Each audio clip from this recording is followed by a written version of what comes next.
విశ్వాసులు కూడా వాక్యమును చదువుతున్నారు, వింటున్నారు. వాళ్ళకు మనకు ప్రత్యేకత ఏంటంటే వాళ్ళు చదువుతారు, తర్వాత దాని గురించి ఆలోచన చెయ్యరు. కానీ ఈ సంఘానికి ఉన్న ప్రత్యేకత ఏంటంటే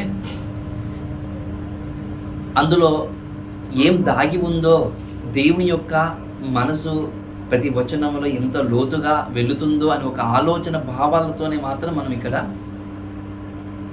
సంఘము దేవుడిచ్చారని నమ్ముతున్నాం. ప్రేమ దేవుని వల్ల అన్ని సంఘాలకు 4 వచనాలు మనం తీసుకొని చెప్పుకుంటూ వెళ్ళిపోతే అది అందరిలాగా సంఘాలనే జరుగుతాయి. నిజంగా చెప్పాలంటే అసత్యం బోధిస్తే ఈ స్థలం నాకు సరిపోదు అనుకుంటాను నేను. అసత్యం బోధిస్తే ఈ స్థలం నాకు సరిపోదు, ఒక పెద్ద స్థలం కావాలి. మరి సత్యము బోధించడానికే తహతలాడుతున్నాము. సత్యం బోధించడానికే వాక్యమును ఎలా పరిశీలించేయాలి, ఎలా చెబితే దేవుని నామానికి మహిమ కలుగుతుంది, మీ యొక్క హృదయాలలో దేవుని వాక్యము ఎలా నిలబడుతుంది అని ఒక ఆలోచన భావాలతోనే దేవుడి సంఘాన్ని మనకి ఇచ్చాడు. ప్రేమ దేవుని వల్ల ఎగ్జాంపుల్ మీకు అర్థం కావడానికి మన సంఘంకు ఉన్న ప్రత్యేకత ఏంటంటే చాలామంది గత ఆదివారం నాడు ఈస్టర్ కావచ్చు, గుడ్ ఫ్రైడే ఇప్పుడు కావచ్చు, ఒకసారి మీరు బాగా గుర్తు చేసుకోండి. ఈస్టర్ రోజు ఏం మాట్లాడతారు, గుడ్ ఫ్రైడే రోజు ఏం మాట్లాడతారు అంటే మీరే చెప్పేస్తారు.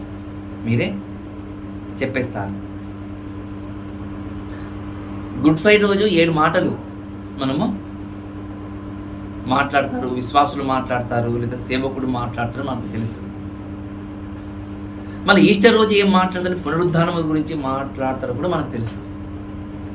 మరి మన సంఘము సిలువలో పలికిన ఆ 7 మాటల సూక్ష్మను పరిశీలించాము. సిలువకు ముందు జరిగిన సంఘటనలు కూడా మనం ఆలోచన చేసాం. ప్రేమ దేవుని వల్ల సిలువకు ముందు ఏం జరిగిందో అది తెలిసింటే సిలువలో పలికిన ఆ 7 మాటల యొక్క సారాంశం అనేది, సిలువలో పలికిన ఆ 7 మాటల యొక్క ఆంతర్యం అనేది మన గుండెలలో అలాగనే నిలబడిపోయేదని నేను గుర్తు చేస్తున్నాను. చూడండి, అలాంటి మాటలు మీకు నేను దాదాపు ఒక 5 వారాలు చెప్పుకుంటూ నేను వచ్చాను. సిలువకు ఎక్కక ముందు ఏమేం జరుగుతుంది, సిలువకు ఎక్కక ముందు ఏమేం జరిగిందని కూడా ఎన్నో విషయాలు మీకు చెప్పాను. దేవుడు యేసుక్రీస్తుల వారు ఒక పాత్రను ఎత్తుకొని ఇది నా శరీరం అని చెప్పటము పసకా పండుగ రోజు జరిగింది. ఆ పసకా పండుగ రోజు ఎందుకు చెయ్యాలంటే అది పాత నిబంధనలు ఒకసారి గుర్తు చేసుకుంటే ఇశ్రాయేలును విడిపించడానికి పసకా వధింపబడింది. మానవ రక్షణ కోసం, మానవులు చేసిన తప్పిదముల కోసం వారి అక్కడి నుండి విడిపించడానికి, పాపములో నుండి విడిపించడానికి ప్రభువైన యేసుక్రీస్తుల వారే పసకగా మారిపోయారని మనం గుర్తు చేసుకున్నాం. అది ప్రభువైన యేసుక్రీస్తుల వారి యొక్క రక్షణ పాత్రని మనం గుర్తు చేసుకున్నాం. ఇది మొదటిది. రెండోది కూడా మనం గుర్తు చేసుకున్నాం. రెండోది ఏం గుర్తు చేసుకున్నాము అంటే శిష్యులలో ఎవరు గొప్పవాడు, శిష్యులలో ఎవరు గొప్పవాడని ఒకరి మీద ఒకరు నేను గొప్పవాణ్ణి శిష్యుల్లో భేదాభిప్రాయాలు పుట్టాయట. ఇది ఒక్కసారి పుట్టిందంటే కాదు, 2 సార్లు పుట్టిందని కూడా మీకు లేఖనాలలో చూపించాను. మూడోది కూడా చెప్పాను. యేసుక్రీస్తుల వారు కోసము పేతురు గారు ఈ విధంగా అన్నాడట. ఏ విధంగా అన్నాడంటే నీ కోసం నేను ప్రాణము పెడతానయ్యా అని అన్నాడంట. వెంటనే దేవుడు ఏమంటాడు, బలా పేతురు అని అనలేదు అక్కడ. వెంటనే ఏమన్నాడు తెలుసా, ఒక మాట అన్నాడు, నువ్వు కోడి కొయ్యక ముందే 3 సార్లు అబద్ధం ఆడతావు పేతురు అన్నాడు. చూడండి, అంటే మానవ హృదయ అంతరంగాలు పరిశీలించే దేవుడు అది నిజంగా జరుగుతుందంటే నిజంగా జరుగుతుంది.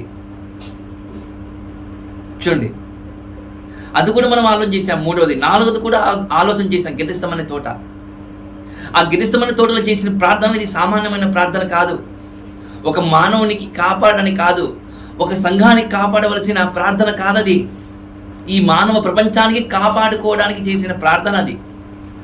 ఎప్పుడైతే ఈ మాట చెప్పాను ప్రేమ దేవుని వల్ల యూట్యూబ్లో పెట్టాను, దాదాపు 200 పైగా ఈ యొక్క ప్రార్థన గురించి చూశారు. చూడండి, మళ్ళీ అలాంటి ప్రార్థన అంటే అక్కడ ఆయన చేసిన ప్రార్థన సామాన్యమైన ప్రార్థన కాదు. అక్కడ మానవాళికి రక్షించడానికి తనను తాను ఎలా అయిపోయినా మరణమంతగా ఇంకా చిట్ట చివరికి చనిపోతానని ఒక ఆందోళనలో మునిగిపోయిన వాడు చింతాకాంతుడయ్యాడు. ఆ ప్రార్థనలో తనకేమొచ్చింది తెలుసా? చెమట రక్తవ బిందువుగా మారిందని డాక్టర్ లూకా గారు మాట్లాడారు. అది కూడా మనం ఆలోచన చేశాం. 5ది కూడా చూసాం మనము. అని ఏకాంతంగా ప్రార్థన చేశాడంట. అవునంటే ఏకాంతంగానా? అవును. మనం కూడా ఏకాంతంగా వెళ్ళి ప్రార్థన చేయాలి. నీ కుటుంబ సమస్యలు ఉన్నాయా? ఏకాంతంగా వెళ్ళు. నీ వ్యక్తిగత సమస్యలు ఉన్నాయా? ఏకాంతంగా వెళ్ళు, ప్రార్థన చేయి. నీ తండ్రికి మొరపెట్టుకున్న విధంగా నీవు స్వరాన్ని విప్పు. స్వరాన్ని ఇప్పమంటే నీ హృదయాన్ని ఇప్పమని అర్థం ప్రేమ దేవుని వల్ల. చూడండి, స్వరం ఇప్పమంటే మనం మహాకాశములు దాగి ఉన్న ఆ దేవుని యొక్క చెవికి ఈ మాట వినబడుతుందా అంటే అంత గట్టిగా మన మనసు వినపడదు. నీ హృదయం తెరిచి మాట్లాడమనుకో అది వినపడుతుంది. మనం గుర్తు చేసుకోవాలి. అని ఏకాంతంగా ప్రార్థన చేసి, అవును ఏకాంతంగా ప్రార్థన చేశాడు. అంతేకాదు, ఇస్కరియోతు యూదా పక్కనున్నవాడు ఏం చేశాడంటే నమ్మినవాడే ద్రోహం చేశాడు. చూడండి, ఎవరు? ఇస్కరియోతు యూదా ఇస్కరియోతు. అతను ఏమైనా సామాన్యమైన వ్యక్తా? కాదు. మరి యూదా ఎవరు అంటే అభిషేకింపబడిన ఒక దైవజనుడు. అంతేకాదు, ఎన్నో అద్భుతాలు చేసిన వారంట, సూచక్రియలు చేసిన వారంటే, చనిపోయిన వారిని లేపిన వారంట. ఎవరు? ఈ ఇస్కరియోతు యూదా. అలాంటి వాడు సాతానుకు చోటిచ్చాడు. దేనికోసం?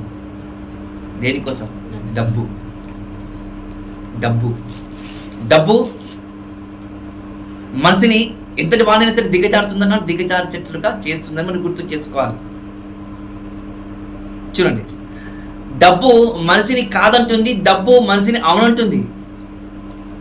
ఆ డబ్బు కోసము ఎంతకైనా సరే, సొంత అన్నాను సరే, సొంత తల్లి అయినా సరే, సొంత తండ్రి అయినా సరే, సొంత చెల్లెలైనా సరే, ఖచ్చితంగా భేదాభిప్రాయాలు వస్తే ఖచ్చితంగా రక్తభూమిగా మారక తప్పదని గుర్తు చేసుకోవాలి. రక్తభూమిగా మారదా? ఖచ్చితంగా మారుతుంది. ఆ డబ్బే ఇస్కరియోతు యూదాకు తన ఆత్మను పాతాళంలోకి తీసుకుని వెళ్ళే విధంగా జరిగింది. ఏ డబ్బైతే ఇస్కరియోతు యూదా 30 వెండి నాణాలకు ప్రభువైన యేసుక్రీస్తు వారిని అమ్మాడో, అమ్మిన యొక్క భూమి రక్తభూమి అని పేరు పెట్టడం పిలిచింది ప్రభువైన దేవుని వల్ల. దేవుడు ఇది రక్తపు భూమి, ఇది మనము అంటారు చూడండి, ఇది పాపిష్టి సొమ్మురా అంటారు చూడండి, అది ముట్టకూడదు అంటారు చూడండి. అలా డబ్బు కోసం ఎంతకైనా సరే దిగజారే వ్యక్తులు ఉన్నారు చూడండి. అలాగే తర్వాత మనం చూసాము, పేతురు గారు కత్తి పట్టుకున్నాడంట. కత్తి పట్టుకుని ఏం చేశాడు? చెవి నరికాడట. మలుకు చెవి నరికాడట. నరికాడు లేని యేసుప్రభుల వారు, నా మీద నీకు చాలా ప్రేమ ఉందని చెప్పలేదు యేసుక్రీస్తుల వారు. ఏం చెప్పారంటే, పేతురు నీ కత్తిని నీ బుర్రలో ఉంచుకు అన్నాడు. ఓకే మంచిది అన్నాడు. పట్టుకోవడానికి వచ్చిన ఒక సైనికుడు, రోమా సైనికునికి ఎందుకు చెవు బాగా చేయాలి అంటే సంథింగ్ ఏదో ఉంది. తన మీద ఏ నేరము ఉండకూడదు, ఏ నేరము మోపడానికి కూడా అవకాశం ఇవ్వకూడదు. అందుకే పట్టుకోవడానికి వచ్చిన ఆ యొక్క మలుకు యొక్క బంట్రుత యొక్క ఆ యొక్క సైనికుని యొక్క చెవిని బాగు చేశారు చూడండి దేవుని. అది కూడా మనం ఆలోచన చేశాం. 9 మనం ఆలోచన చేశాం. ఇంకొకటి కూడా చెప్తాం చూడండి. యేసుక్రీస్తుల వారు విడిచి పారిపోయిన శిష్యులు ఉన్నారంట.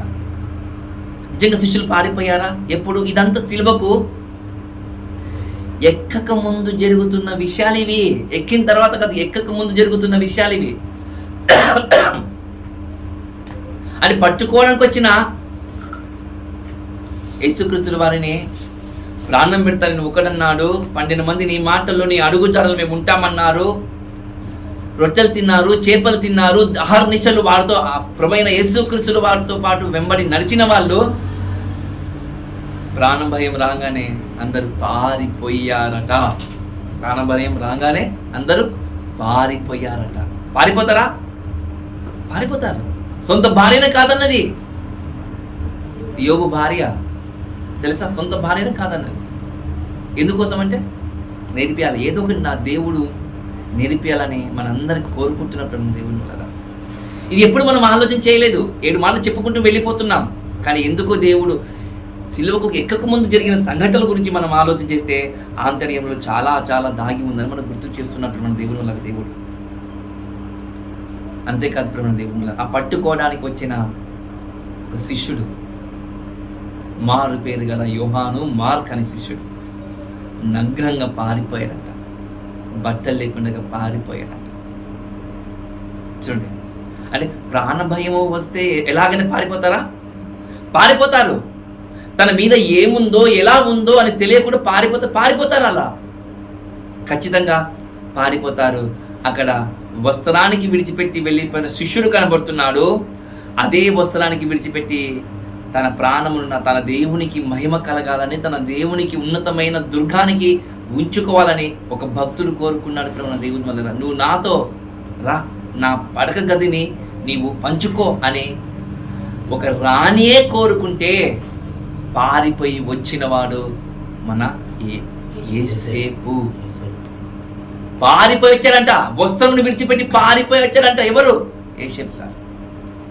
చూడండి ప్రేమ దేవుని, ఆ 9 విషయాలు మనము ఆలోచన చేశాం. తర్వాత సిలువకు పట్టుకునే రోజు, తర్వాత సిలువకు మరణము రోజు, అంటే సిలువ రోజు ఎప్పుడు? ఫ్రైడే రోజు, శుక్రవారం రోజు.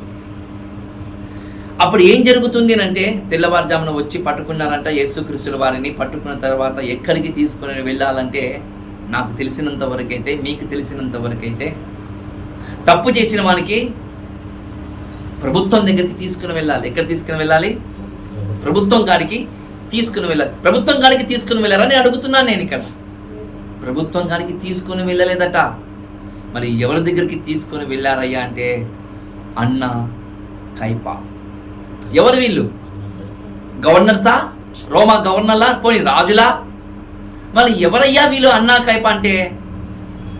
దేవుని యొక్క మందిరములో యాజకులుగా, ప్రధాన యాజకులుగా ఉన్నవారు. ప్రధాన యాజకులు అంటే ధర్మశాస్త్రం ప్రకారంగా లేవి గోత్రానికి చెందిన వాళ్ళు. ఈ లేవి గోత్రానికి చెందిన వాళ్ళు ఏం చేయాలి? దేవుని సన్నిధానములో కూర్చొని ప్రార్థనలు చేసే ప్రతి ఒక్కరికి బాబోగులు చెబుతూ యాజక ధర్మం నెరవేర్చుకుంటూ వాళ్ళు ముందుకు నడవాలి. ఎవరు? ఈ ప్రధాన యాజకులు. బలి నైవేద్యాల దగ్గర వాళ్ళు ఉండాలి. అలాంటి ఈ యాజకులకు బైబిల్ చెప్తుంది వీళ్ళు ఎవరో తెలుసా? యాజకులు అంటే దేవునికి మనుషులకు మధ్య వ్యక్తి యాజకుడు. యాజకుడు అంటే ఎవరో తెలుసా? సేవకుడు. సేవకుడు అంటే ఎవరు తెలుసా? పాస్టర్. యేసుక్రీస్తుల వారిని పాస్టర్ దగ్గరికి తీసుకుని వెళ్ళారా? సేవకుల దగ్గర తీసుకుని వెళ్ళారు. సేవకుల దగ్గరికి తీసుకుని వెళ్ళారట. ఎవరిని? ప్రభువైన యేసుక్రీస్తుల వారిని సేవకుల దగ్గర తీసుకుని వెళ్ళారంటే, అవును, సేవకుల దగ్గరికే తీసుకుని వెళ్ళారు. మళ్ళీ యేసుక్రీస్తుల వారికన్నా గొప్ప సేవకుల వాళ్ళు ఏమన్నా? పోనీ వాళ్ళ యొక్క అడుగుజాడలు నడిచిన వాళ్ళ సేవకులు కాదు. ఎందుకోసం అంటే ఆయన బోధ విన్నవారు ప్రతి ఒక్కరూ ఆయన వైపు వెంబడిస్తున్నారు కాబట్టి, ఆయన బోధ విన్న ప్రతి ఒక్కరూ ఆయన వైపు వెళుతున్నారంట. అక్కడున్న ప్రధాన యాజకుల యొక్క సమూహము తగ్గిపోతుందంట. తగ్గిపోతుంది. మంచిగా వాక్యం చెప్తున్న దైవజనుడు ఒక సంఘానికి వెళ్ళాడు అనుకోండి, వాక్యం చెప్పడానికి. వాక్యం చెప్పిన తర్వాత, అయ్యగారు మీరు బాగా చెప్తున్నారు, అయ్యగారు మీరు మర్చే వారం కూడా రండి అని చెప్పారనుకోండి విశ్వాసులు. అక్కడ ఉన్న దైవ సేవకుడు ఏం చేస్తారు తెలుసా? అతనికి పని ఉందంటలేండి అని చెప్తారు. అంటే బాగా వాక్యం చెప్తున్న వారిని, ఎదుటి వారి యొక్క హృదయాలను దేవుని వాక్యంతో నింపబడుతున్న దైవజనుడిని ఈరోజు ఇంకొక దైవజనుడు ఏం చేస్తాడు తెలుసా? అనగదొక్కుతాడా? ఖచ్చితంగా అనగదొక్కుతాడు. ఎదుటి మాట్లాడుతున్నాను, ఇది అనగదొక్కాలనుకున్నారు. అది దేవుని పని, ఇది మనుషుల పని కాదు. ఇది అనగదొక్కేది. అనగదొక్కాలన్న దేవుడే, నిలబెట్టాలన్న కూడా దేవుడే. అనగదొక్కిన వానికి పైకి లేపాలను కూడా దేవుడే. ప్రేమ దేవుని వల్ల ఆయన అనగదొక్కడానికి మనకు కృతజ్ఞత బతుకుతే ఎవరు అనగదొక్కినా కూడా ఎవరికి చేత కాదు. అది గుర్తుపెట్టుకోండి. అక్కడ అనగదొక్కడానికి ప్రయత్నం చేశారట. ఎవరు? ఈ ప్రధాన యాజకులు అన్న కైఫా. చేశారు. జన సమూహం తగ్గిపోతుంది. ఏం చేయాలంటే చంపుదాం. ఒక పాస్టర్ మరొక పాస్టర్ చంపే విధంగా వెళ్తున్నాడు అంటే, అవును జరుగుతుంది, బైబిల్లో ఉంది కదా. అన్న కైఫా ప్రధాన యాజకులు వాళ్ళ ఇద్దరు ప్రభువైన యేసుక్రీస్తు వారిని చంపిన వారి యొక్క జాబితాలలో వారి పేరు ఉందని గుర్తు చేసుకోవాలి మనం. ఎంత బాధాకరమైన విషయం ప్రేమ దేవుని వల్ల, చాలా బాధాకరమైన విషయం. చూడండి, వాళ్ళే ప్రభువైన యేసుక్రీస్తు వారిని చంపాలనుకున్నారు, చంపడం కాదు, సాక్ష్యాలు దొరకడం లేదని డబ్బులు ఇచ్చి, ఎవరిచ్చి? డబ్బులు ఇచ్చి, లంచం ఇచ్చి ఎవరిని? యేసుక్రీస్తు వారిని తప్పుడు సాక్ష్యాలకు గురి చేసి సిలువను ఎక్కించారు. చూడండి ప్రేమ దేవుని వల్ల. ఈరోజు యాజకులు కొట్టిస్తారా? పాస్టర్లు మరొక పాస్టర్ కొట్టిస్తారా? పాస్టర్లు మరొక పాస్టర్కి భయపెట్టిస్తారా? భయపెట్టిస్తారు. ఒక ఆయన ఉన్నాడు, ఆ ఊరు పక్కనే ఉంది. ఆ ఊరు ఒక ఆయన తెలుసా, విశ్వాసి, వయసులో పెద్దోడు. మీకు దెబ్బలు పడాలి అంటాడు. మీకు దెబ్బలు పడాలి. దెబ్బలు అనేది మన భాషలో చెప్తున్నమాట. మీకు తన్నులు లేవు, మీకు తన్నులు పడితే సరిగా ఉంటుంది అంటాడు. ఎవరు? ఒక విశ్వాసి. నన్ను చూడండి, ఒక విశ్వాసి తన్నులు లేవని ఒక వాక్యం తెలుసా? తెలియదు. దేవుని ప్రేమ తెలుసా? తెలియదు. పోనీ వారు మంచోడు అంటే వారు మంచోడు కూడా కాదు, మందు తాగుతాడు, అన్ని చేస్తాడు వాడు. మళ్ళీ మందు తాగుతాడు, అన్ని చేస్తాడు. అలాంటోడు నీకు తన్నులు పడాలి అంటాడు విశ్వాసి. ఓకే, దేవునికి మహిమ కలుగును గాక. చూడండి, అలాంటి వాళ్ళు ఉన్నారు, ఉంటారు, వస్తారు. చూడండి ఇప్పుడు దేవుని వల్ల అన్న కైఫా వీళ్ళు యేసుక్రీస్తు వారు పట్టించడానికి మొదటి జాబితాలో ఉన్నారని గుర్తుపెట్టుకోండి. అది కూడా మనం విన్నాం ప్రేమ దేవుని వల్ల. మరొక విషయం కూడా మనం దీన్ని ఆలోచన చేశాం. ఏమో తెలుసా? యేసుక్రీస్తు వారి ముఖం మీద ఉమ్మి వేశారట. ఎవరిని? సామాన్యమైన వ్యక్తినా? పోనీ తప్పు చేశాడా? ఏమన్నా దోచుకున్నాడా? పోనీ రాజ్యాంగానికి వ్యతిరేకంగా ఏదైనా మాట్లాడా?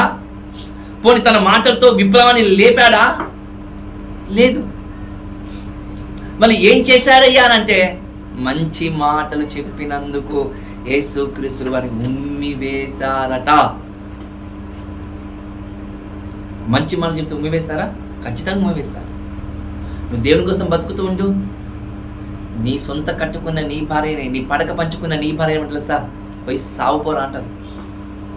అంటదా? అన్నింది కూడా యోబు భార్య. చూడండి ప్రభువుని దేవుని వల్ల. అంటే ఉమ్మి వేసే వాళ్ళు కూడా వస్తారా అంటే యేసుక్రీస్తు వారు ఉమ్మి వేయటం కాదు, పెంటతో ముఖాలకు చల్లుతారు, తంతారు, కొడుతారు, హింసిస్తారు.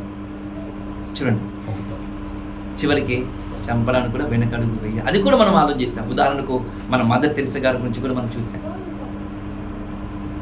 బాగా డబ్బున్నవాడు, ధనాపేక్ష కలిగిన వాడు, కొవ్వు పట్టిన వాడు అలా నిలబడితే ఆ కలకత్తా ప్రాంతంలో మార్వాడి దగ్గరికి వెళ్ళి, అయ్యా నేను ఫలానా అనాథాశ్రమం కడుతున్నా, నాకు సహాయం చేయమనంటే వాడు గాండ్రించి ఉమ్ములిచ్చాడట.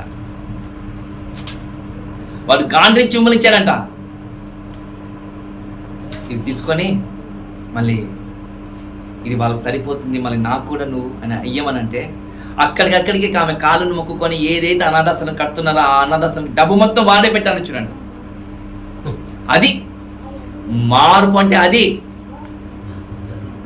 మనం ఎవరినైనా మనల్ని చూసి ఇచ్చి అన్నాం అనుకో, వాడు ఒకసారి మనం ఎన్నిసార్లు అంటాం? 10 సార్లు అంటాం మనం. అది మన జీవితం.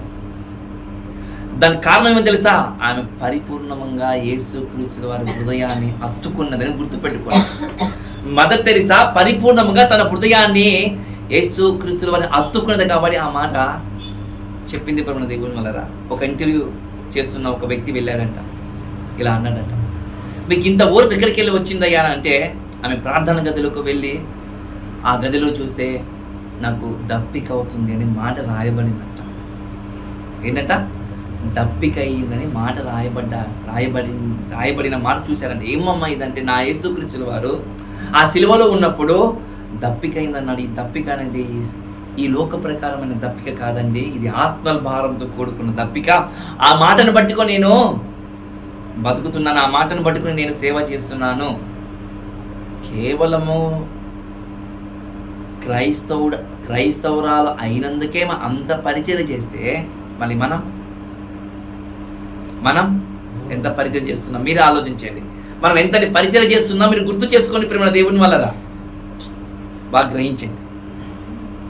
చూడండి, ఇవన్నీ మనం తెలుసుకున్నామంటే ఇవన్నీ మనము తెలుసుకున్నాము, విన్నాము. ఇవి దాదాపు ఒక 6 వారాల నుండి చెప్పబడిన మాటలు. ఈరోజు కూడా కొన్ని విలువైన మాటలు చెప్పడానికి నేను ప్రయత్నం చేస్తాను ప్రేమ దేవుని వల్లరా.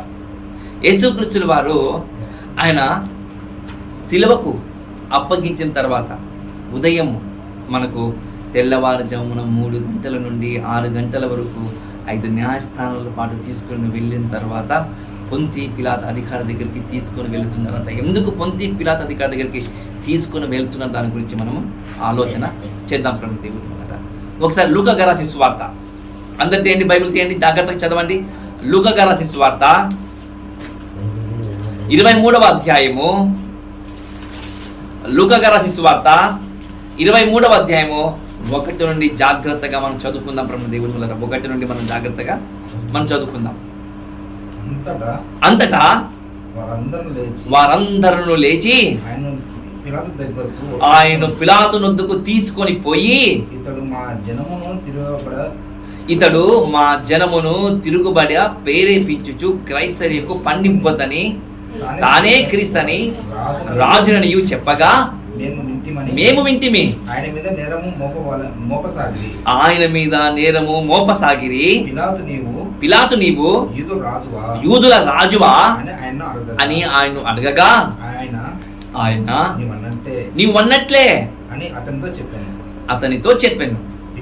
పిలాతు ప్రధాన యాజకులతోనూ జన సమూహముతోనూ ఈ మనుషుని యందు నాకు ఏ నేరము కనపడలేదనెను.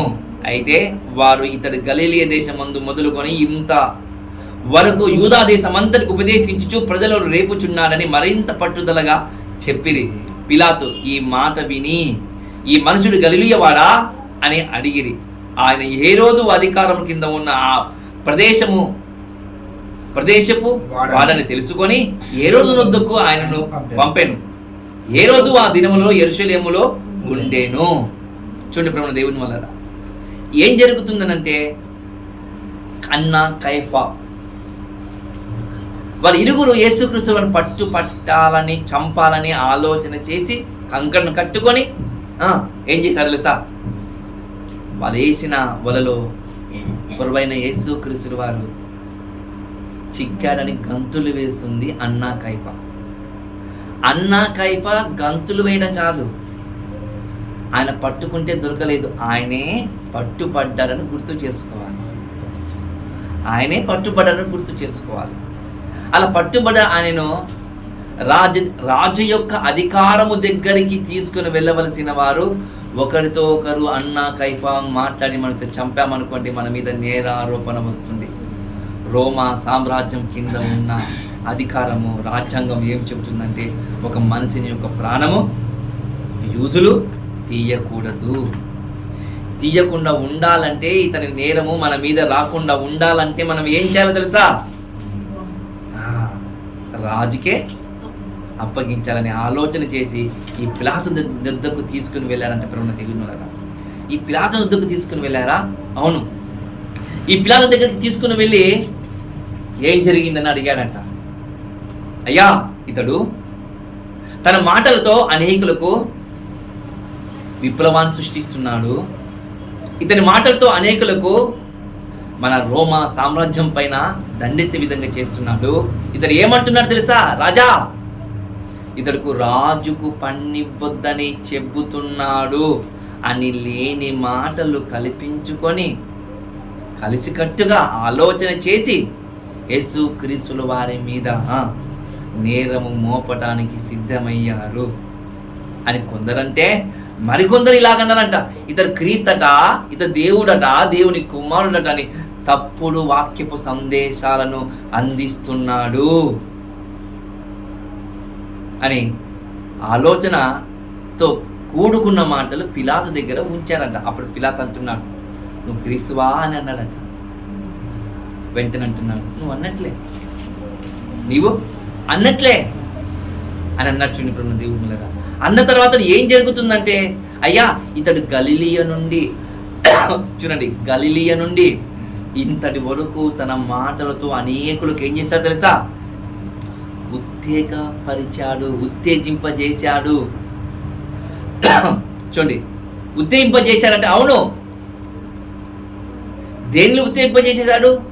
రాజ్యం మీద తిరుగుబాటు కోసం కాదు, వాళ్ళు రేకెత్తించింది ఈ మానవ ప్రపంచం మీద జరుగుతున్న అనేకమైన కార్యాలను మీరు కూడా ఇలాంటి కార్యాలు చేయని, డబ్బు సంపాదించుకొని ఆయన మాటలతో రేకెత్తించలేదు.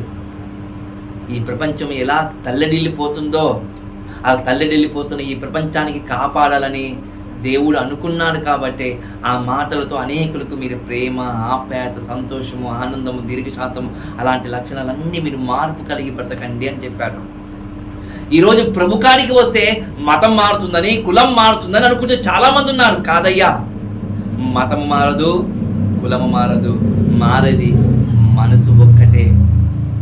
మారేది మనసు ఒకటిని ఆ మాట చెప్పినందుకు ఇతడు గలిలయ మొత్తం ఇలాగే చేశాడంట. మనసు మారితే మనిషి నిలబడతారా? ప్రేమ దేవుని వల్ల సత్యం ఎక్కడున్నా సరే ఆ సత్యాన్ని తాకడానికి, ఆ సత్యం పట్టుకోవడానికి పరిగెత్తుకుంటూ వెళ్తారు. చూడండి, ఆ సత్యమైన మాటలు చెప్పాలంటే యేసుక్రీస్తు వారు ఆ చెబుతూ ఇతడు గలిలయ వాడా అన్నారంట. అవును, గలిలయ వాడే. గలిలయ వాడైతే, గలిలయ ప్రాంతం చెందిన వాడైతే అక్కడ హేరోదు ఉన్నాడు కదా, ఇతని గురించి అతనికి తెలియాలి కదా అని హేరోదు దగ్గరికి యేసుక్రీస్తు వారికి పంపించాడట. చూడండి, హేరోదు ఈ పిలాతు ఎవరు తెలుసా? బద్ధ శత్రువులు ఇద్దరు. వీళ్ళిద్దరు నిజంగా శత్రువులా? నిజంగా శత్రువు. ఒక మాట కనబడుతుంది చూడండి దేవుని వల్ల. 8వ వచనం, హేరోదు యేసును చూచి, చూడండి, హేరోదు యేసును చూచి మిక్కిలి సంతోషించాను. చాలా సంగతులు ఉన్నందున ఆయన ఏదైనా ఒక సూచక్రియ చేయగా నిరసించి. చూడండి, మీకు అర్థంగా చెప్తున్నా, నేను చెప్తున్న మాట 12వ వచనం కనబడుతుంది. అంతకు ముందు హేరోదు పిలాతు ఒకనికి ఒకడు శత్రులై ఉండి ఆ దినమందే ఒకరికొకడు స్నేహితులయ్యారంట. అర్థమవుతుందా ఏమన్నా? నజరేయుడైన యేసుక్రీస్తు వారిని పట్టుకున్న ఈ పిలాతు, ఈ కైఫా, ఈ అన్న, ఈ రోమా సామ్రాజ్యము బద్ధ శత్రులుగా ఉన్న హేరోదు, పిలాతు ఏమయ్యారు తెలుసా? స్నేహితులయ్యారంట. మంచోని కడముట్టించటానికి ఏమవుతుందో తెలుసా? శత్రులు ఏకమవుతారు. ఏమవుతారంట? శత్రులు ఏకమవుతారంట. చూడండి, కొన్ని మాటలు ఉంటాయి అప్పుడు దేవుని వల్ల. సినిమా డైలాగ్ చూడండి, పందులే గుంపులకు వస్తాయంట, సింహమే ఒంటరికి వస్తుంది. పందులంతా ఏకమవుతున్నాయి, కుక్కలంతా ఏకమవుతున్నాయి, శత్రులంతా ఏకమవుతున్నారు. ఎవరిని? ఒకని చంపటానికి ఏకమవుతున్నారు. అప్పటి వరకు శత్రుత్వం కలిగిన వారిద్దరూ స్నేహితులయ్యారట. చూడండి, అలా స్నేహితులైన ఈ పిలాతు, ఈ యొక్క హేరోదు ఇద్దరు చూసి హేరోదు దగ్గరికి తీసుకుని వెళితే హేరోదు అంటున్నాడు, అయ్యా ఒక సూచక్రియ చేయవా అని అన్నాడంట. ఒక సూచక్రియ చేయవా అని అన్నాడంట. చాలా సంగతులు విన్నాడంట, కానీ ఒక్క సమాధానం కూడా చెప్పలేదంట.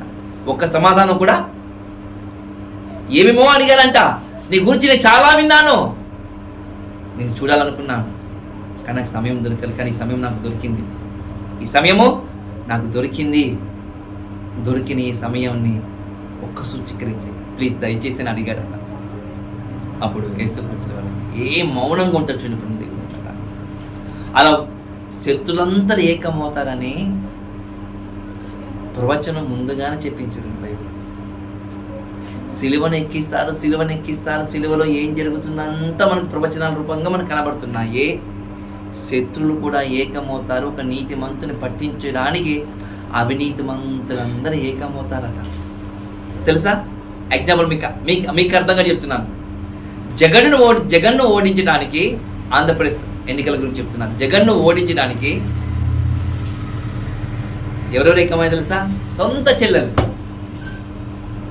జగన్ ఓడించడానికి జనసేన పార్టీ అధ్యక్షుడు పవన్ కళ్యాణ్, జగన్ ఓడించడానికి టీడీపీ నాయకుడు చంద్రబాబు నాయుడు, వీళ్ళు ముగ్గురు కలిసి ఎవరు ఓడించాలట? పందులే గుంపులుగా వస్తాయి.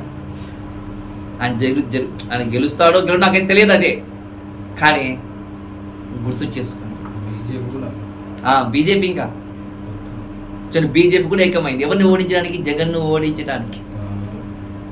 చూడండి ఇప్పుడు దేవుని వల్ల ఇలా జరుగుతుందంటే, అవును ఇలా జరుగుతుంది.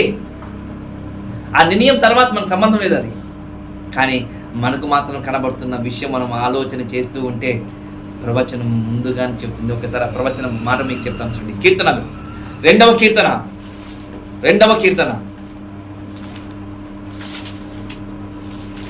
1వ వచనం చదువుదాం. ప్రేమ దేవుని వల్ల 1వ వచనం చదువుదాం మీకు అర్థం కావడానికి. జాగ్రత్తగా మీరు చూడండి. జనులు ఎలా అల్లరి చేస్తున్నారు, జనులు ఎలా వ్యర్థమైన దాన్ని తలుచుతున్నవి. మనం వారి కట్లు తెంపుదము రండి, వారి పాతాలను మన ఎదురు నుండి పారవేయుదము రండి అని చెప్పుకొనుచు అందరు చూడండి. భూరాజులు యెహోవాకు ఆయన అభిషేక్తునికి విరోధముగా నిలబడుచున్నారు, ఏలికలు ఏకీభవించి ఆలోచన చేయుచున్నారు. ఏం చేయాలంట? భూరాజులందరూ ఇక్కడ రోమా ప్రాంతంలో ఉన్న ఈ పిలాతు, ఇక్కడ గలీలే ప్రాంతంలో ఉన్న ఈ హేరోదు, ఇద్దరు భూరాజులందరూ ఏకమవుతున్నారంట. ఏలికలందరూ ఏకమయ్యి నీతిమంతుని మీద, పరిశుద్ధుని మీద ఏం చేస్తున్నారు? అభిషేక్తుని మీద విరుద్ధముగా నిలబడి మాట్లాడుచున్నారు. మాట్లాడతారా? మాట్లాడతారు. ఎవరు మాట్లాడతారు?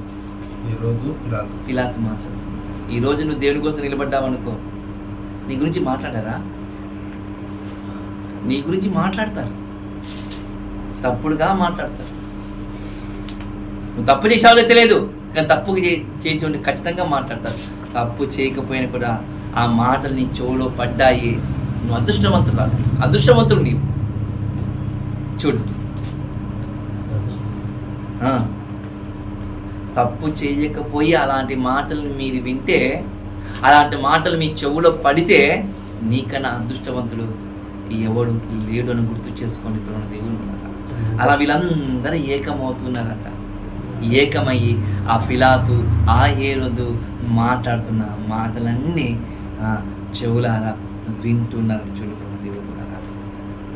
మళ్ళీ ఇలాంటి మాటలు ఈరోజు క్రైస్తవ సమాజము చెబుతుంటే ఎవరైనా నిమ్మకు ఏమంటారు, సామెత ఒకటి ఉంది, ఆ నిమ్మకు నీరు ఎక్కినట్లుగా ఉంటుందా అంటే, ఎన్ని మాటలు చెప్పినా కూడా ఒరే బతకండిరా అని ఒక దిక్కు హితబోధ చేస్తున్న దైవ సేవకులు ఒక దిక్కు కనబడుతుంటే, మరొక దిక్కు అన్యులు ఒరే మీ దేవుడు ఇలాంటి వాడు, మీ బతుకులు బాగలేవని మరొక వైపు ఎలువెత్తి చూపిస్తూ ఉంటే, ఈరోజు క్రైస్తవ్యము నిలబడిందా? వాళ్ళు ఎన్నైనా అనుకోని మన సంబంధం లేదు, ఎన్నైనా అనుకొని వారు చూపించేది నువ్వు నమ్ముకున్న ధర్మాన్ని, వారు మాట్లాడేది నువ్వు నమ్ముకున్న యేసును. నీకు పట్టలేదా? పట్టలేదు అన్నవాడు ఎవడు అంటే యేసుక్రీస్తుడు వారి పట్టుకొని లేడు వాడు ఆ మాట అంటాడు. అర్థమవుతున్న మాట? పట్టుకొని లేని వాడు, యేసును పట్టుకొని లేని వాడు వారి మాటలు పట్టించుకోడు. యేసును పట్టించుకున్న వాళ్ళు ఏం చేస్తారు తెలుసా? వాళ్ళు మాటలు పట్టించుకొని బతకాలిరా అని కంకణం కట్టుకొని బతుకుతారు, కంకణం కలిగి బతుకుతారు ప్రేమ దేవుని వల్ల. అలాంటి జీవితాలు దేవుడు కావాలని కోరుకుంటారు ప్రేమ దేవుని వల్ల. చిన్న ఒక మాట చూసుకుందాం మీకు ఇంకా బాగా అర్థం కావడానికి. ఇదే కీర్తనలో 83వ కీర్తన 4వ వచనం చూద్దాం. 83వ కీర్తన 4వ వచనం. 83వ కీర్తన 4వ వచనం చూడండి ఏమంటున్నాడు. వారు ఇశ్రాయేలు పేరు ఇంకను జ్ఞాపకము రాకపోవునట్లు జనముగా నుండకుండా వారిని సంవరించుదుము రండి అని చెప్పుకొనిచున్నారు. ఏక మనసుతో వారు ఆలోచన చేసుకొని ఉన్నారు, నీకు విరోధముగా నిబంధన చేసి చున్నారు. అర్థమవుతుందా? ఇశ్రాయేలు యొక్క నామము, ఇశ్రాయేలు యొక్క నామము, యేసు క్రీస్తుల వారి యొక్క నామము ఈ భారతదేశంలో ఏ ఒక్కడు ఎత్తకుండా ఉండాలంటే వీళ్ళను యేసు ప్రభువుని నమ్ముకున్న ప్రతి ఒక్కరిని ఏం చేయాలి తెలుసా? వాళ్ళ దేశానికి పంపాలి. ఏ దేశానికి? బ్రిటిష్ వాళ్ళ దేశానికి, ఇంగ్లీష్ వాళ్ళ దేశానికి, అమెరికాకు పంపాలని అనుకుంటున్నారంట. ఎవరు? ఈరోజు మన భారతదేశంలో ఉన్నవారు. మరికొందరు అంటారు యేసు నామమే భారతదేశంలో వినిపించకుండా ఉండాలని అనుకుంటున్నారట. మళ్ళీ ఇప్పుడు కూడా ఆ రోజు అనుకున్నారు, ఈ రోజు కూడా అనుకుంటున్నారు. ఇశ్రాయేలు యొక్క నామము ఈ ప్రపంచంలో ఎక్కడ వినిపించకుండా ఉండాలి అంటున్నాడు బైబిల్. అనుకున్నారంట వినిపించకుండా ఉండాలరా, యూదుల యొక్క పేర్లు ఒక్కడు కూడా యూదులు బతకకూడదు ఉండాలి అని అనుకున్నారంట. యూదులు బతకకుండా ఉండాలనుకున్నారంట. యూదులు ఎంతమంది చెబుతున్నా యూదా జాతిలో ఒక ఆయన రావాలి, రక్షకుడు రావాలి, కాపాడుకుంటూ కాపాడుకుంటూ కాపాడుకుంటూ వచ్చారు. ఎస్తేరు రాని కాలంలో కదా. చూడండి, ఆ రోజే అనుకున్నారంట ఒక్కడు కూడా యోహాను నమ్ముకున్నవాడు ఈ దేశంలో ఉండకుండా ఉండాలి అనుకున్నారా? అనుకున్నారు. మళ్ళీ ఈరోజు అనుకుంటున్నారా? ఈ రోజు కూడా అనుకుంటున్నారు. ఈ మాటలు విన్నా మనం ఏం చేయాలి? వేరే దేశానికి పారిపోవాలన్నా? మన భారతదేశంలో పుట్టాం. I'm Indian. నేను భారతదేశంలో పుట్టాను కాబట్టి నేను భారతీయుని, నేను ఇండియన్ని. నేను మార్చుకున్నది రంగు కాదు, నేను మార్చుకున్నది మనసు, మతము కాదు అని చెప్పి నిలబడి బోధ చేసే వాళ్ళు ఈరోజు క్రైస్తవ్యంలో ఉన్నారని అడుగుతున్నాను నేను. రోషంతో బతికే వాళ్ళు ఉన్నారా? పోనీ అలాగని సరే, క్రైస్తవులు రోషముగా బతికే క్రైస్తవులు కూడా లేకుండా పోయారు. చూడండి, ఎవరైనా ఏదైనా మాట చెప్పారనుకోండి రోషాలు పడతారు. ఎవరైనా ఏమైనా మాట చెప్తే ఈ రోషాలు నీ బతుకు కాడ చూపించుకో, దేవుని కాడ. నీవు నమ్ముకున్న దేవుని రోషంతో మాట్లాడుతున్నారు అన్యులు. నువ్వేం చేయాలి తెలుసా? రోషంతో నా బతుకు మారాలి, నా ఆలోచన మారాలి, నా ప్రవర్తన మారాలి అని. మారే మనసు నీకుంటే నువ్వు మారుతావు. ప్రేమ దేవుని వల్ల మారే మనసు నీకుంటే నీవు మారుతావు. చూడండి, ఇదే గొంతు ఏమన్నా తెలుసా? యేసుక్రీస్తు వారిని ఇదే గొంతు వీళ్ళందరూ కలిసి ఏమన్నా తెలుసా? సిలువను వేయండి. ఏంటండి? సిలువను వేయండి, సిలువను వేయండి అని అదే గొంతు వినబడుతుందా లేదా? అప్పుడు వినబడిన గొంతు ఇప్పుడు వినబడుతుంది. అప్పుడు వినబడిన గొంతు ఈ రోజు కూడా క్రైస్తవులు కొట్టనిరా, చంపండి రా అంటున్నారు. కొట్టనిరా, చంపండిరా. బైబిల్ కాల్చేయని అని చెప్తుంది. బైబిల్ కాల్చేయమని చెప్తుంది. ఎవరు? ధర్మం చెప్తుందంట. ధర్మము చెబుతుందని చూడకుండా దేవుని వల్ల. ఈ ధర్మం కాదు, వాళ్ళు నమ్ముకున్న ధర్మం చెబుతుందట. ఒకే కడుపులో వచ్చిన వాళ్ళు అంటారు, కానీ చంపుతారు. చూడండి, ఇదే గొంతు యేసుక్రీస్తు వారి కాలంలో కూడా జరిగింది. చూడండి, ఏకస్వరముతో మాట్లాడారట. చూడండి, ఏకస్వరముతో మాట్లాడిన వారుగా మనకు కనబడుతుంది. ఇదే లూకా గారు రాసిన సువార్త, ఇదే 23వ అధ్యాయము 8 నుండి 11 వచ్చిన జాగ్రత్తగా చదువుతాను. చూడండి, 13 నుండి చదువుతాను. అందరి పిలాతు ప్రధాన యాజకులను అధికారులను ప్రజలను పిలిపించి, ప్రజలు తిరుగుబడినట్లు చేయుచున్నారని మీరు ఈ మనుషుని నా ఎదుకు తెచ్చి తిరే, ఇదిగో నేను మీ ఎదుట ఇతన్ని విమర్శింపగా మీరు అతన్ని మీద మోపిన నేరములో ఒక్కటే నాకు కనపడలేదు. కనపడిందా?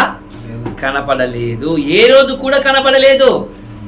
పిలాతు కనపడలేదట, ఏ రోజు కూడా కనపడలేదంట. ఏ రోజు అతనిని మా యుద్ధకు తిరిగి పంపాను కదా, ఇదిగో మరణముకు తగిన ఏదియూ ఇతడు చెయ్యలేదు, కాబట్టి నేను అతన్ని శిక్షించి విడుదల చేయుదునని వారితో చెప్పగా వారందరూ విని చంపివేసి మాకు బర్నబాను విడుదల చేయమని ఏకగ్రీవంగా ఏం చేశారంట? ఏకగ్రీవంగా కేకలేశారంట. ఇతను మాకొద్దు. ఎవరు కావాలంటే బరబ్బా కావాలట. చూడండి, ఇంకా మత్తయి సువార్తలో అద్భుతంగా మాకు కొన్ని మాట చెప్తారు దేవుడు కదా. ఇతను విడుదల శిక్షించి నేను విడుదల చేస్తానంటే కాదు కాదు కాదు అని అంటారు. మళ్ళీ ఈరోజు నా పుట్టినరోజు కదా, నా పుట్టినరోజు సందర్భంగా నేను విడుదల చేస్తాను కాదు కాదు, నీవు విడుదల చేయాలి. ఒకవేళ నీవు అనుకుంటే మత్తయి సువార్తలో ఆ మాట కనబడతాయి. ఇతను సిలువనెక్కించి ఆ బరబ్బాను మాకు విడుదల చేయనని చెప్పారు. ఎవరు కావాలంటే సమాజానికి? బరబ్బా అంటే మంచోడా, నీతిమంతుడా? మళ్ళీ ఎవడయ్యా వాళ్ళంటే మానభంగాలు చేసేటోడు, డబ్బు అపేక్ష కలిగిన వాడు, అనేకులకు జనసమూహంతో ఒక చోట చేర్చి రాజ్యం పైన దండెత్తే విధంగా పురుకొల్పించే ఒక విప్లవకారుడు అని గుర్తుపెట్టుకోండి ప్రేమ దేవుడు. ధనాపేక్ష కలిగిన వాడు,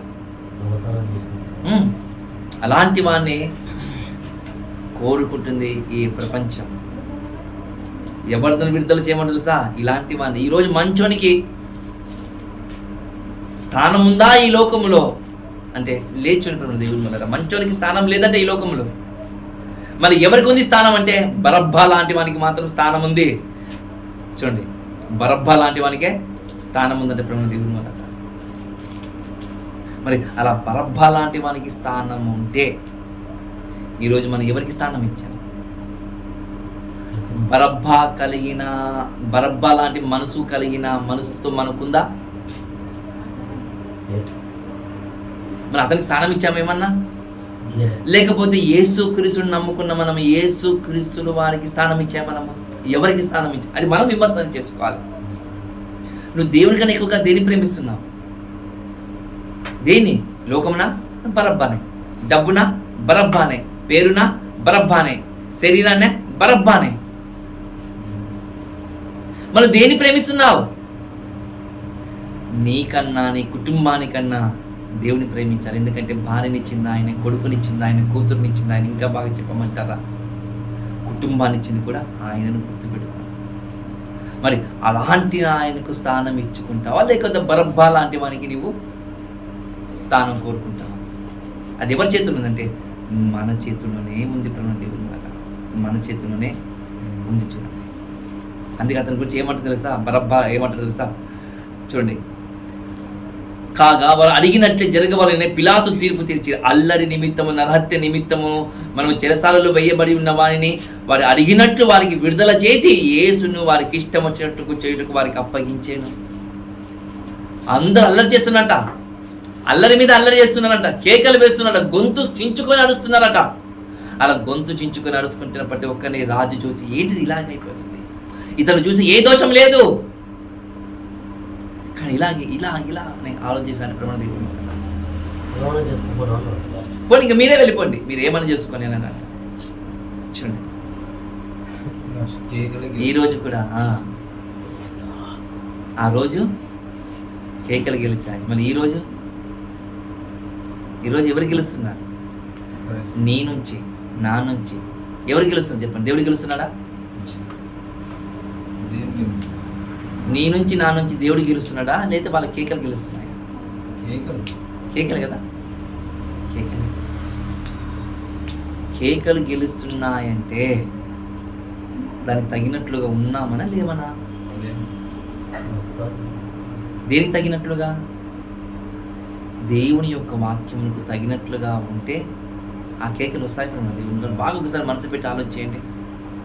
నువ్వు నెమ్మది కలిగి సాత్వికంతో మాట్లాడుతూ దిక్కులేని వారికి, దీనులకు, అనాథులకు మంచి మాటలతో చెప్పి వాళ్ళకి ఆదుకుంటూ ఉంటే, సహాయం చేస్తూ ఉంటే, రే రైట్ పర్సన్, వీళ్ళు చెప్పేది రైట్, ఇలా చెయ్యాలి, ఇలా వీళ్ళ బోధ చాలా మంచిగా ఉంది, నీతి న్యాయంతో కూడుకున్న బోధరా అని చెప్పేవారిగా ప్రపంచానికి మేలుకొల్పు కలిగించారు. బైబిల్ ఏం చెప్పింది తెలుసా? క్రైస్తవుడు అంటే భూమిని తలకిందులు చేయువారట. ఎవరట? క్రైస్తవులు భూమిని తలకిందులు చేస్తారంటే. భూమిని తలకిందులు చేస్తారంటే తలకిందులు కాదు, మార్పు లేని వాని కూడా మార్పు తీసుకొచ్చే విధంగా క్రైస్తవుడు ఉండాలట అని అర్థం దానికి, తెలుసా? అలా ఉండాలని బైబిల్ చెప్తుంటే ఈరోజు బైబిల్ పట్టుకున్న మనము, ఆ శిలువ రక్తంలో కడగబడిన మనము ఏ స్థితిలో ఉన్నాము, ఏ విధంగా ఉన్నాము మీరే ఆలోచన చేసుకుని.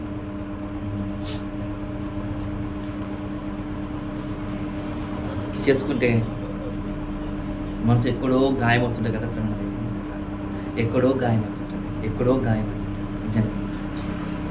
ఆ గాయానికి మందు ఒకటి ప్రేమ. బైబుల్. నువ్వు నమ్ముకున్న దేవుడు ఆయన ఆయన ఇష్టం ఏది ఉందో, ఆయన అయిష్టమైనది ఏది ఉందో అని మొత్తం రాసి పెట్టాడు దేవుడు. నీకు ఇష్టమైనవి తింటావు కదా, ఆహారం నీకు ఇష్టమైనవి కట్టుకుంటావు కదా. ఆయన బైబిల్ అంటుంది నాకు ఇష్టమేంటి ఇవి నువ్వు పాటించు, ఇవి నువ్వు పాటించండి. బైబిల్ పాటిస్తామా పాటించమా ఆలోచన చేసుకోండి. ఇవి కొన్ని మాటలే. ఇంకా సిలువ కాడికి వెళ్ళలేదు మనం, ఇంకా అప్పగించారు. వెళ్ళని మీ ఇష్టం, మీరు ఏమని చేసుకుని అన్నారు. ఇంకా ముందు చాలా మంది ఇప్పుడు దేవుని కదా, కుర్నీయుడైన సీమోను రావాలి, ఆ సిలువను మోసుకొని వెళ్ళిపోవాలి, మేకలతో కొట్టాలి, పక్కలో బల్లెం పొడవాలి అని 7 మాటలు పలకాలి. అప్పుడు ముగింపు పడుతుంది ఈ యొక్క మనం నేర్చుకున్న వినబోతున్న పాఠం యొక్క అంతం, ముగింపు పడిన దేవుడు. ప్రార్థన చేసుకుంటూ ఉండండి, దేవుని కోసం ఉన్నతంగా బతకండి అని ప్రభువు నామమున కోరుకుంటూ ఈ కొద్ది మాటలు ముగిస్తాను.